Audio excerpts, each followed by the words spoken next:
Our recent studies of Esther came about in preparation originally from a Portland area study weekend that we had a couple years ago. And it was such a fascinating and enjoyable study, I felt I should dig deeper and revisit the topic a bit more in depth. Along the way, I came across talks by a number of brethren that we all know and love. And so I did something that is not uncommon in the teaching world, which is you find something that works well and you borrow a little bit of this and that. And so if you listen, and I recommend you do listen to the available recordings of brothers Joe Miguez and David Rice and Carl Hagensek, you'll no doubt recognize a few points from each that I borrowed because I think they found some really wonderful grains of truth in there. So we hope that you find something in here to spark your interest in a wonderful story from the Old Testament. So first, let's begin by positioning the book of Esther in its historical context. Israel entered into captivity with Babylon between the years of 605 and 582 BC. There were several rounds of exiles throughout Nebuchadnezzar's reign. And then later, 50 years, give or take a little bit, with the fall of Babylon in 539 BC to Cyrus the Great of Persia, the Jews were allowed to begin returning to their homeland. And Cyrus has a special place in the history of the Jewish people, thanks to his remarkable tolerance of varied religious beliefs and cultural traditions. Now, here we encounter some historical questions about how to best reconcile the biblical account with the secular history that we understand. It's unclear if the Darius of Daniel and the lion's den is actually Cyrus, or if it's someone appointed by Cyrus, or maybe even Cyrus's father-in-law. There are some varying opinions. But regardless, after the reign of Cyrus, we have the reigns of Cambyses, his son, and Bardia briefly, and then Darius the First, who is assumed to have come along too late to be the Darius from Daniel. And then there's the son of Darius the First, Xerxes, and we know him also by another name, Ahasuerus, from the story of Esther. So therefore, in a relatively short span of years, and this is what I found fascinating, we have the tales of Shadrach and Meshach and Abednego under Nebuchadnezzar, followed not long later by Daniel and those lions. And then maybe 60, 70, 80 years later comes the story of Esther.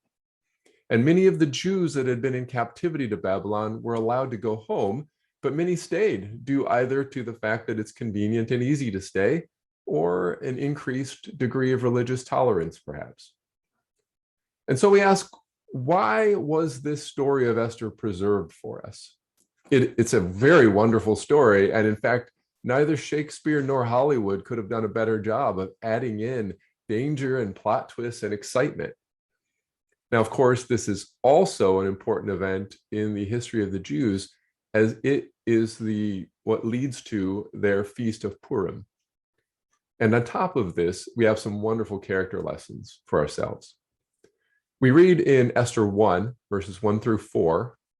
Now, it took place in the days of Ahasuerus, the Ahasuerus who reigned from India to Ethiopia, over 127 provinces. In those days, as King Ahasuerus sat on his royal throne, which was at the citadel in Susa, in the 3rd year of his reign, he gave a banquet for all his princes and attendants, the army officers of Persia and Media, the nobles and the princes of his provinces being in his presence. And he displayed the riches of his royal glory and the splendor of his great majesty for many days, 180 days.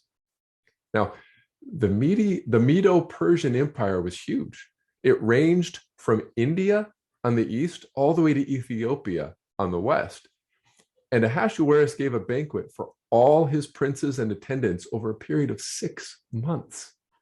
It has been suggested this wouldn't have been practical for all to have attended at the same time. So maybe there was a rotating group of attendants in order to allow the general running of the empire to continue without some kind of 6-month-long nationwide interruption.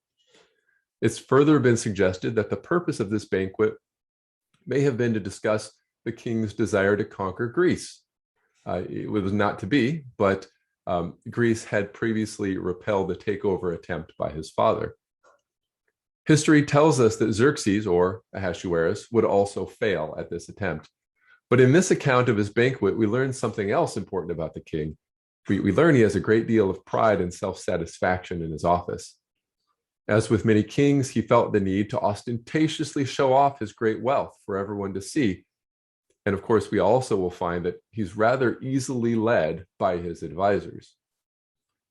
After this extensive feast, he holds a smaller feast for all those present in his winter palace of Susa, which you may also see known as Shushan. It's a 7-day feast, including the royal wine, at the end of which we read, again, Esther, the first chapter, now verses 10 through 12. On the 7th day, when the heart of the king was merry with wine, he commanded the 7 eunuchs who served in the presence of King Ahasuerus to bring Queen Vashti before the king with her royal crown, in order to display her beauty to the people and the princes, for she was beautiful. But Queen Vashti refused to come at the king's command delivered by the eunuchs. Then the king became very angry, and his wrath burned within him. And you may recall how this plays out. The king's advisors tell him this cannot be tolerated. After all, if women start to disobey their husbands, who knows what kind of anarchy will occur? And so Vashti was permanently banished from the king's presence. And so we want to note here that the king is quick to wrath. This is an important point to keep in mind as we read through this story. And then in Esther 2, verse 1, after these things, when the anger of King Ahasuerus had subsided, he remembered Vashti and what she had done and what had been decreed against her. It turns out the king was likely absent from Persia for parts of 2 years during his assault on Greece. And upon returning home, you can imagine what happened. He had previously flown into a rage and said things he regretted, which is a very human thing to do. But apparently it's even more so a very Persian king thing to do. And it's bad enough when any of us say things we regret to our spouse, but imagine when you're the king of the Medes and the Persians and you can make irrevocable decisions. So now he's returned to his home and he's cooled off and he misses his wife, but there's nothing he can do about it. She's banished. Now, I hardly think that the point of this book is primarily about the temper of Ahasuerus, but I find the control of one's temper and the ability to repent of that temper to be an important part of the story and worth at least pointing out. And at the same time, we want to look at Vashti. She chose an interesting course of action. It's very easy for us to judge her actions in hindsight, of course, but surely she knew the temper of Ahasuerus and must have suspected this was not going to go well.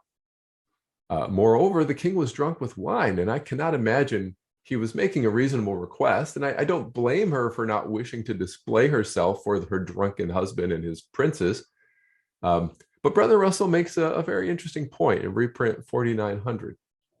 We read, "Many will say that she did just right in asserting her womanhood and standing up for her rights, etc. We will not dispute that all women have rights and that Queen Vashti had hers and she exercised them. We merely offer the suggestion that in a question of your rights, along lines of force and compulsion, Queen Vashti won a victory which cost her dearly. In Queen Esther's procedure, which is the subject of this lesson, we see the opposite course pursued.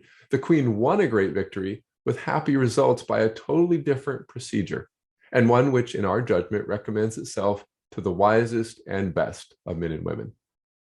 Vashti could have taken a similar course, but did not. However much she might have felt the king's requirement of her presence would expose her to jest or rudeness, she should have relied upon her charm and tact and purity and upon her husband's love and care." Now, I don't want to belabor this point, as I wouldn't claim, again, it's the main intent, but it's always wise to consider our actions and the repercussions.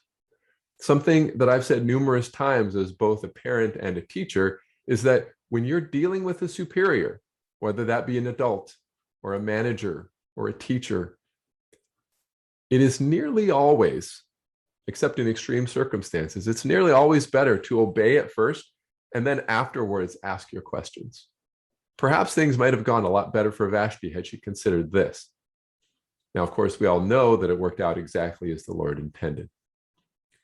And now we come to the portion of the story where Vashti is replaced. With the king missing his wife, his advisors once again intervened. It would seem they're very persuasive. And we read in Esther 2, verses 2 to 4. "Then the king's personal attendants suggested, 'Let beautiful young virgins be sought for the king.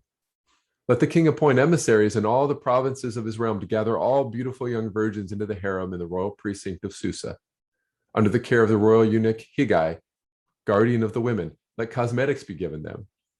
Then the young woman who pleases the king shall reign in place of Vashti.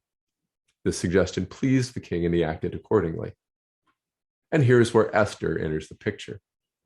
She is living with her cousin Mordecai, as she no longer had a father or mother. According to Jewish tradition, Mordecai was a member of the Sanhedrin, and as such was well educated in the law and in languages. One source suggests a knowledge of up to 70 tongues. Not sure that's true, but if it is, it may also play a part in this story. And if Mordecai was such a member, it is likely that Esther was raised in a very pious household and would have been well educated in the Jewish laws and customs. When the many young ladies were gathered to Susa in the custody of Higai, Esther apparently made a favorable impression, as we read in 2:9. The young woman pleased him and won his favor, so he promptly furnished her with the cosmetics and provisions. Then, choosing 7 maids for her from the royal palace, he transferred both her and her maids to the best place in the harem. Perhaps we already see the hand of the Lord working here. Esther is quickly set up as a favorite for the king's affection. Based on the way things were done at the time, it's possible that Esther was only 15 years old when she was taken to Susa. Can you imagine the challenge for her to cope with being separated from her only family at such a young age? And on top of this, Mordecai instructed her to keep her heritage a secret. It is not clear what motivated this decision. Perhaps there was some sort of persecution going on at this time, or perhaps he was simply moved by the Holy Spirit. Whatever the case, she was successful in hiding her origins, and this too is important to the story. Next, the young women gathered into Ahasuerus' harem underwent a full year of beauty treatments. A full year. Think about that. That's like a day spa times 365. We read in chapter 2, verses 12 through 16. After the 12 months preparation decreed for the women, each one went in turn to visit King Ahasuerus. During this period of beautifying treatment, 6 months were spent with oil of myrrh and the other 6 months with perfumes and cosmetics. Then, when each one was to visit the king, she was allowed to take with her from the harem to the royal palace whatever she chose. She would go in the evening, return in the morning to a second harem under the care of the royal eunuch, Shashgaz, guardian of the concubines. She could not return to the king unless he was pleased with her and had her summoned by name. As for Esther, daughter of Abihail and adopted daughter of his nephew Mordecai, when her turn came to visit the king, she did not ask for anything but what the royal eunuch Higai, guardian of the women, suggested. And she won the admiration of all who saw her. Esther was led to King Ahasuerus in his palace in the 10th month, Tebeth, in the 7th year of his reign. The king loved Esther more than all the women, and she found favor and kindness with him more than all the virgins, so that he set the royal crown on her head and made her queen instead of Vashti. There are 2 points of interest here. First, in what manner did Esther approach the king? And how did she come to this decision? To begin with, imagine what a 15-year-old girl must be feeling at a time like this. On the one hand, she's undoubtedly nervous and uncertain, but then it's probably not an uncommon age to be married at that time, with rather short lifespans, and perhaps maybe there's some excitement to become a queen is really a prestigious thing. And I would further imagine that there would be some contention amongst the contenders for the king's attentions. So picture in your mind a large group of possibly teenage girls all trying to gain the attention of the king. When offered her choice of anything from the harem, each would certainly have tried to outdo the other with jewelry and perfume and makeup. And now it's Esther's turn. And she asks the advice humbly of Higai, who's in charge of the concubines, and his advice is, go clothed with your natural beauty. Take nothing extra. And so, armed with her beauty and her youth, and avoiding the distractions of excessive makeup and jewelry, is it any wonder that she stood out from the crowd? We would suspect that Higai knew exactly what he was doing. So what are some lessons for us in this example of Esther? Well, certainly to ask for guidance, to admit that we don't have all the answers is a good start. As we read in Proverbs 3:7, do not be wise in your own eyes. And furthermore, Esther's unadorned and simple beauty is a wonderful picture of the simple beauty of our faith. Our faith needs no additions or subtractions. It needs nothing extra perfume or makeup to hide any imperfections of its own. It stands on its own as exceptional, and when it's compared with all the others, it stands well above the rest. Continuing with our story, after Esther becomes queen in the 7th year of the reign of Ahasuerus, mentioned just a moment ago in Esther 2:17, we're told that Mordecai is sitting at the king's gate. Since the king's gate was the seat of day-to-day government, it can be inferred that Mordecai held some sort of position in the political structure at the time. His positioning here was another example of God's providence, as we see in Esther 2, verses 21 to 23. During the time that Mordecai spent at the king's gate, Bigthan and Teresh, two of the royal eunuchs who guarded the entrance, became angry and plotted to assassinate King Ahasuerus. When the plot became known to Mordecai, he told Queen Esther, who in turn informed the king in Mordecai's name. The matter was investigated and verified, and both of them were impaled on stakes. And this was written in the annals in the king's presence. There is some speculation about how would Mordecai have become privy to the plotting of two of the king's eunuchs. Some suggest they wouldn't have discussed the plot openly. Others suggest that maybe they conversed in their native language, a foreign language, believing themselves to be safe in this manner from prying ears. And perhaps Mordecai's supposed mastery of very many languages may have played a role. That's a Jewish tradition. Regardless, somehow he was able to convey this knowledge to the king through Esther. Perhaps most noteworthy in this instance is that all Mordecai got for his trouble was an annotation in the annals of the king. He saved the king's life, and his reward was barely a word of thanks. We'll make note of it. Now, that might make some men bitter, but we have no record of any such reaction from Mordecai. And while it might only be a small lesson, I like this idea that when we do good to others, it should be with no thought to a reward for ourselves and no expectation of even a thank you. Do we ever feel we deserve recognition? Or are we satisfied in ourselves?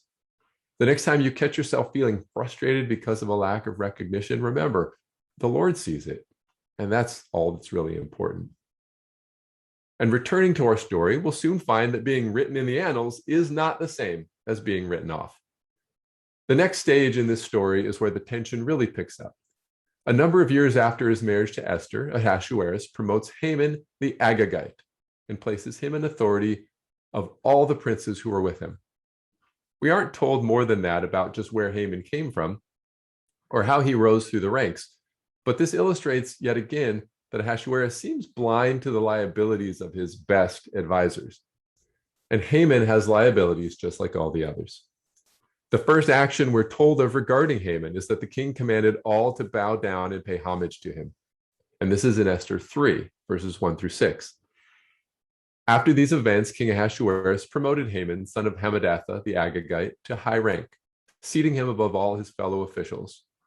All the king's servants who were at the royal gate would kneel and bow down to Haman, for that is what the king had ordered in his regard. Mordecai, however, would not kneel and bow down. The king's servants who were at the royal gate said to Mordecai, "Why do you disobey the king's order?" When they had reminded him day after day and he would not listen to them, they informed Haman to see whether Mordecai's explanation would prevail, since he had told them that he was a Jew. That apparently was his explanation. When Haman observed that Mordecai would not kneel and bow down to him, he was filled with anger. But he thought it was beneath him to attack only Mordecai. Since they had told Haman of Mordecai's nationality, he sought to destroy all the Jews, Mordecai's people, throughout the realm of King Ahasuerus.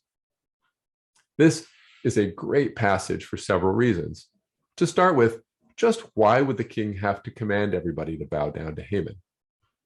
It is suggested that if Haman were truly a worthy prince, all would of course bow down to him.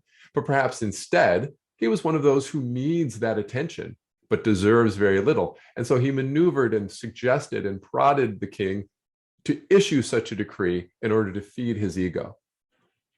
And on top of this, Mordecai would not bow down to Haman. That's a peculiar action in that he must certainly expect it to bring about repercussions. But I think the answer to this and to Haman's excessive response might lie in the ancestry of both Mordecai and Haman. It turns out their bloodlines had been set against each other for many generations, from approximately 200 years previous. If we return to Esther 2, verse 5, we read, "There was in the royal precinct of Susa a certain Jew named Mordecai, son of Jair, son of Shimei, son of Kish, a Benjamite." And let us compare 1 Samuel 9:1 and then 1 Samuel 14:51. There was a powerful man from Benjamin named Kish, who was the son of Abiel, son of Zeror, son of Becherath, son of Aphiah, a Benjaminite. And then in 1 Samuel 14:51, Kish was the father of Saul. Now, it's true, Kish is likely not a unique name, but there is a possibility that Mordecai is from the same bloodline as Saul, perhaps a great nephew of some sort. Furthermore, if we pay attention to Haman the Agagite, we compare 1 Samuel 15, verses 1 to 3, 7 to 9, and then 32 and 33. Samuel said to Saul, "It was I, the Lord, sent to anoint you king over his people, Israel. Now therefore listen to the message of the Lord. Thus says the Lord of hosts, I will punish what Amalek did to the Israelites when he barred their way as they came up from Egypt. Go now attack Amalek and put under the ban everything he has. Do not spare him. Kill men and women, children and infants, oxen and sheep, camels and donkeys." Then skipping to verse 7, after the Kenites left, Saul routed Amalek from Havilah to the approaches of Shur on the frontier of Egypt. He took Agag, this is the key, Agag, king of Amalek, alive. But the rest of the people he destroyed by the sword, putting them under the ban. He and his troops spared Agag and the best of the fat sheep and oxen and the lambs. They refused to put under the ban anything that was worthwhile, destroying only what was worthless and of no account. Afterwards, Samuel commanded, "Bring Agag, king of Amalek, to me." Agag came to him struggling and saying, "So it is bitter death." And Samuel said, "As your sword has made women childless, so shall your mother be childless among women." And then he cut Agag to pieces before the Lord in Gilgal. So we know that Haman was an Agagite, which would imply a descent there. So imagine you're Mordecai and Haman. Your ancestors, perhaps Saul and Agag, are bitter enemies. Your great uncle is responsible for destroying the nation and rulership of his great grandfather. And the fact that your great uncle foolishly showed mercy to his great grandfather cost him his kingdom. So as Mordecai, are you going to bow down to this man who should not even be alive today? And when they asked him why he wouldn't bow down, his reply was that he was a Jew, which seems almost a strange response, unless maybe it was a sort of taunt or message to from Mordecai. They then took this response to Haman.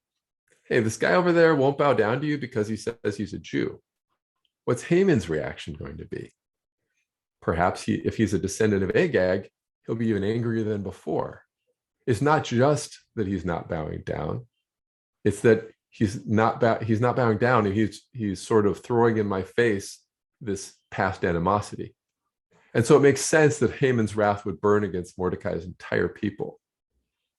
Which leads us to the general lesson here, which is that obedience is better than sacrifice. If Saul, way back when, had taken care of business as he was directed, Haman wouldn't even be in the picture to cause this distress amongst the Jews in Persia.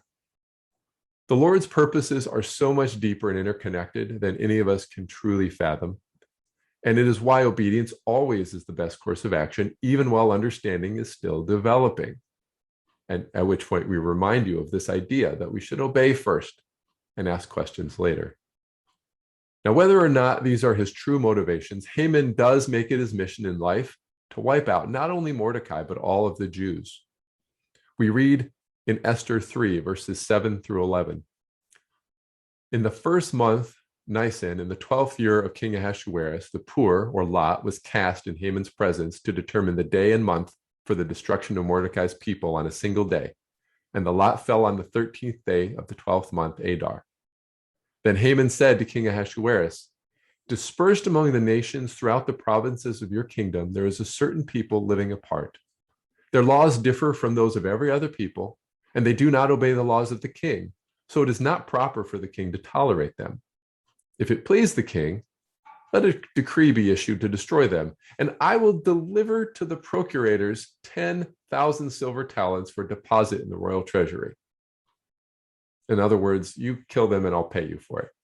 The king took the signet ring from his hand and gave it to Haman, son of Hammedatha the Agagite, the enemy of the Jews.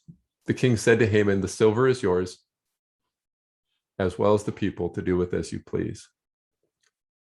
Thus, in his position of confidence to Ahasuerus, he is easily able to gain his ear, make a vague proposition. No, he doesn't even mention the Jews by name, but simply describes a threat to the laws of the empire and manages to bribe his way into getting this edict passed. By one estimate, 10,000 talents of silver is 2/3 of the annual revenue of the entire Medo-Persian Empire.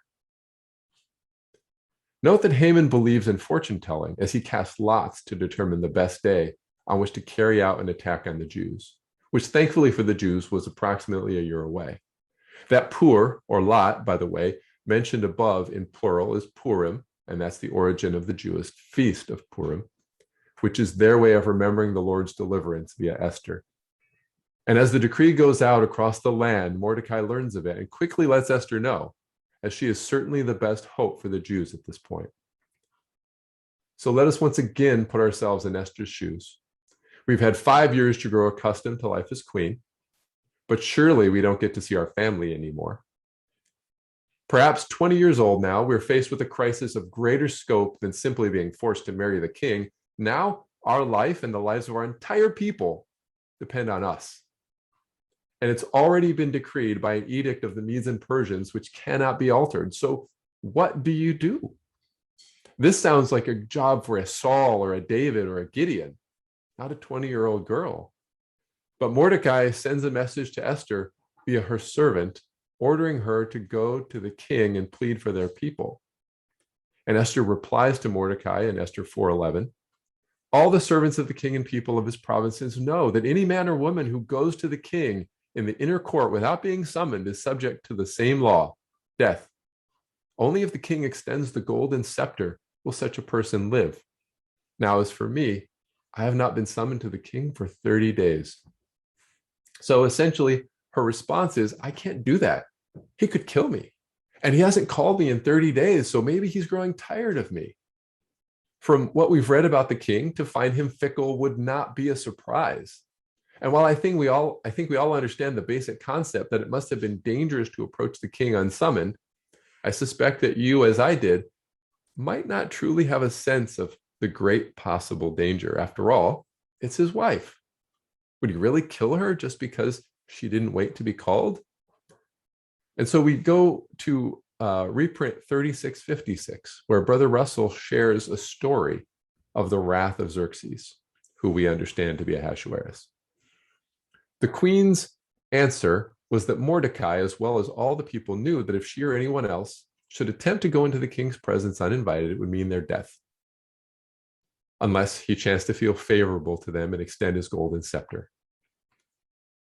I'm going to skip down a little bit. For instance, her fears were not groundless in the event to those acquainted with the history of those times. For instance, it's recorded of this very same king that when en route for a war, he rested at Olene of Phrygia, where he was the guest of a Pythias, who entertained him magnificently.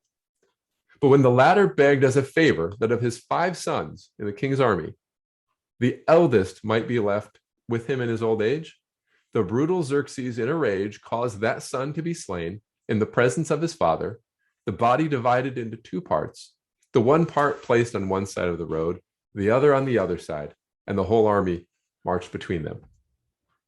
Now, we've already seen the wrath of Ahasuerus on a previous occasion, so this serves to still further convince us he was an unpredictable man. So can we blame a 20-year-old girl for hesitating to approach him? And yet Mordecai has the perfect response. Esther chapter 4, verses 13 to 17. He had this reply brought to her. Do not imagine that you are safe in the king's palace, you alone of all the Jews.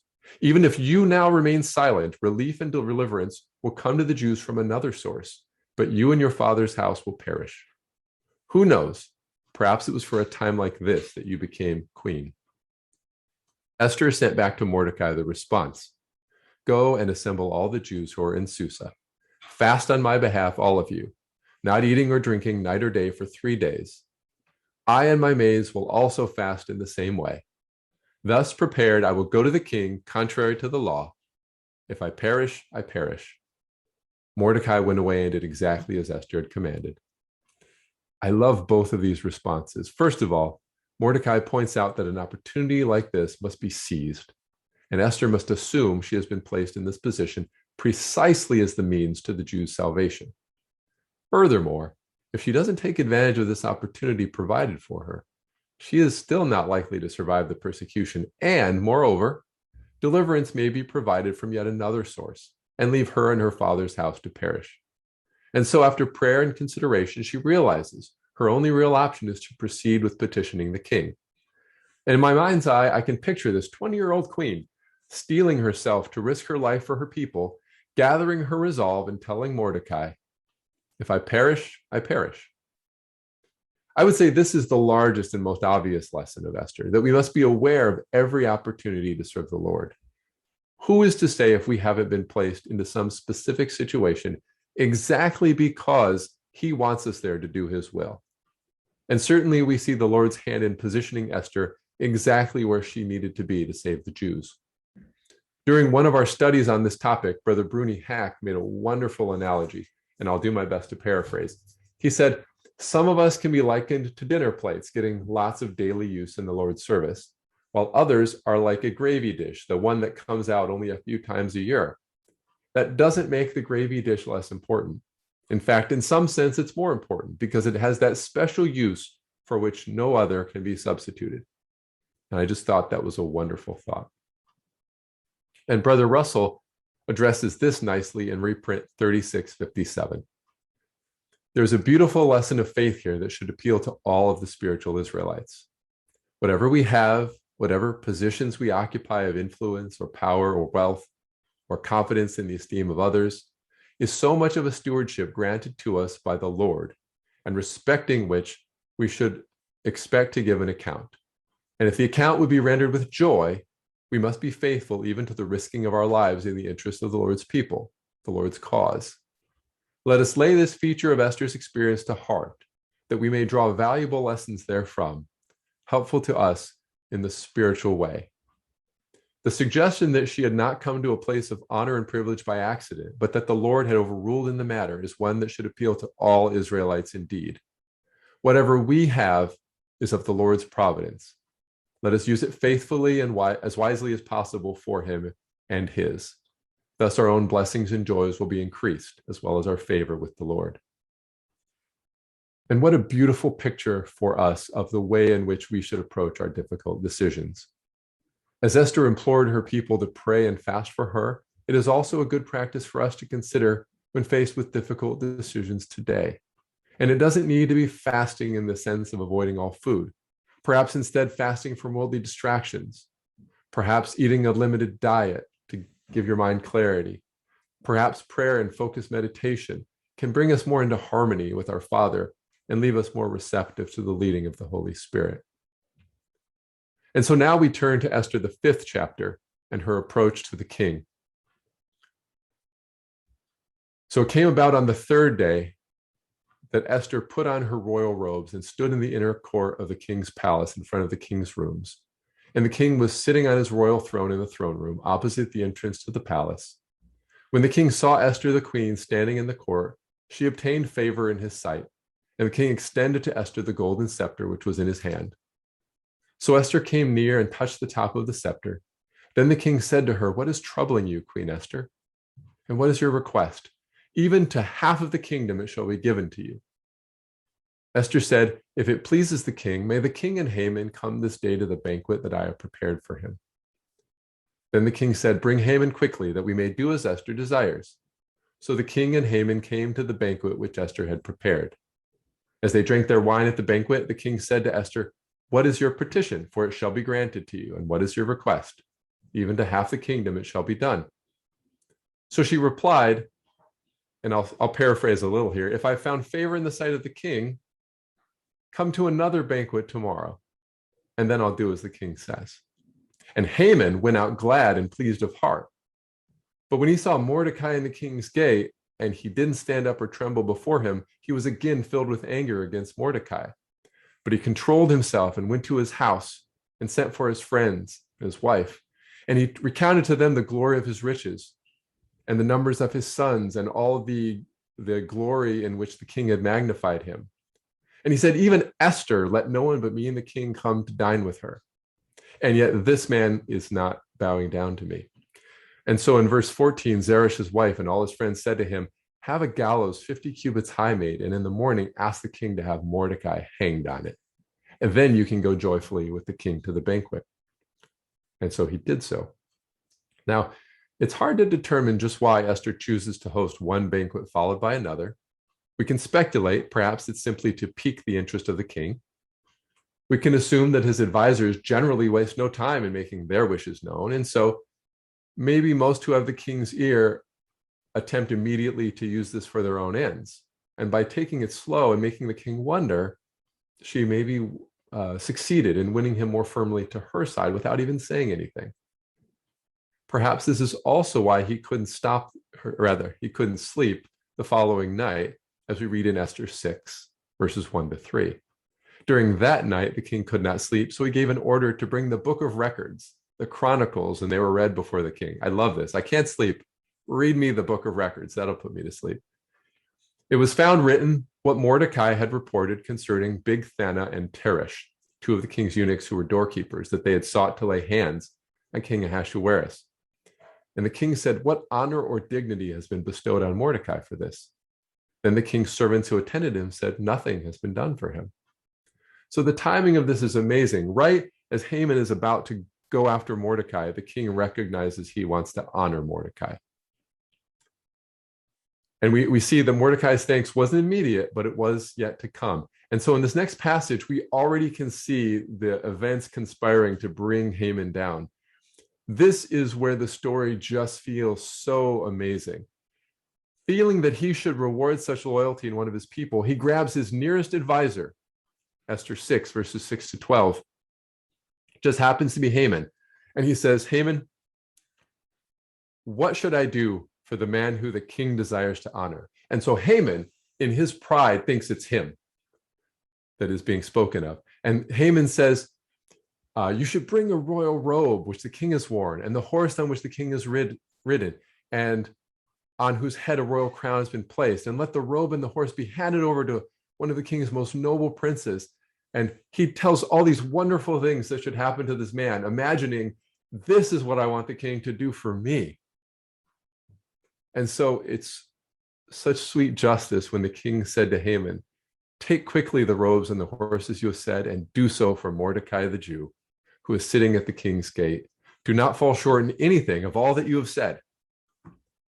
So Haman took the robe and the horse and arrayed Mordecai and led him on horseback through the city square and proclaimed before him, thus it shall be done to the man whom the king desires to honor. Then Mordecai returned to the king's gate, but Haman hurried home, mourning with his head covered. Imagine the emotional whiplash that Haman would be going through at a time like this. Only the day before, he's bragging to his wife and friends about the honor of being invited to dine with the king and queen. And in his pride and malice, he constructed a gallows on which to hang Mordecai. And in fact, that was why he was there in the palace that morning, to discuss hanging Mordecai with the king. And suddenly, his world is turned upside down. He can't hang Mordecai, not now that he's paraded him around the city proclaiming his honor. And surely the king will not soon forget the favor done him by Mordecai. And while he's sharing this unsettling news with his wife and friends, he's summoned to the second banquet. Okay, well, at least something is going right. After the bad day he's having, he can at least comfort himself that he'll share in the privilege of dining with the king and queen. But little could he know that this was about to get worse. A second time they dine, and now the king asks Esther what she wishes of him. And in Esther verses 3 to 6, Queen Esther replies, if I have found favor in your sight, O king, And if it pleases the king, let my life be given as my petition and my people as my request. For we have been sold, I and my people, to be destroyed, to be killed and annihilated. Now, if we had only been sold as slaves, men and women, I would have remained silent, for the trouble would not be commensurate with annoying the king. Then King Ahasuerus asked Queen Esther, who is he and where is he who would presume to do thus? And Esther says, a foe and an enemy is this wicked Haman. And then Haman became terrified before the king and queen. And as we've already mentioned, the king's wrath burns quickly and strongly. And the king arose in anger and went to the palace garden, and Haman threw himself at Esther's feet, and in verses 7 to 10, and he's begging for his life. And when the king returns, it looks like Haman's assaulting the queen. And so he immediately calls for them to cover Haman's face. And one of the eunuchs who were before the king says, behold, there's a gallows standing at his house 50 cubits high, which he made for Mordecai. And the king said, well, you should hang him on it.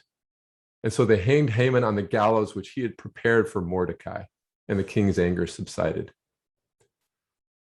I know we're short on time. I'll try to wrap up very briefly here. We can only imagine how desperate Haman would have become. And it's interesting to note in verse 9 that one of the king's eunuchs knew all about the gallows in front of Haman's house and the intent to use them against Mordecai. But our story, while finished for Haman, is not quite resolved for the Jews. There's still the matter of the edict commanding their death. And Esther falls weeping at the feet of Ahasuerus, begging him to save her people and revoke the edict, which I think is interesting because I think we know that he can't. And certainly he explains this to her. However, the house of Haman is given to Mordecai, and one would assume his privileged position as well. The king hands over his signet ring, allowing the drafting of another decree. And this is where the wisdom of Mordecai and the leading of the Spirit really shines through. We can't revoke the decree, but instead permission is granted for the Jews to defend themselves against all who come against them. Who wants to deal with that? And so on that same day that was to be the day of their destruction, instead, they killed at least 800 men in Susa alone who hated the Jews. The 10 sons of Haman were hanged. And apparently throughout the empire, they killed 75,000 who hated the Jews. But they did not take the spoil. And that's a last piece of information that's interesting to note. Why would it matter if they took the spoil? Could it be that many of these were descendants of Agag, as previously mentioned, and just like they ought not to have taken the spoil back in the days of Saul, they did not take the spoil now. And so it came that on the 14th and 15th days they rested, and these days became the celebration of lots known as Purim. For Haman had cast Purim to select the day of their destruction. And so this last lesson, which is rather evident but bears emphasizing, is that the Lord can turn defeat into victory through means we cannot guess. And this should be a comfort and encouragement to us through times of trial, for we don't truly need to see a way out if he's with us. Combining this with the previous lesson, we ought to be constantly aware of when our position or talents place us in a circumstance to be of service to the Lord and do with all our might what our hands find to do. While we ought to be aware of what we do and why, and do our best to anticipate his will, we don't necessarily need to have the answer to every problem or an entire plan in mind. We just need to be willing and faithful. So we want to encourage you to draw on the lessons you find most applicable here for your own walk. Remember, we all have a role, though at many points in our lives it's not clear what that role might be, but when he has a need of us, he'll let us know. And there's no shame in being the gravy dish to be brought out at special need. We should be patient and pleased to be used in his service. Let us seek not to puff ourselves up with pride, and remember that he can accomplish great victories out of the jaws of apparent defeat. And we encourage you also to listen to the recordings of Brother Haggensack and Migaz and Rice. And I'm always grateful for the Lord's leading and ask an interest in your prayers. Thank you, brother.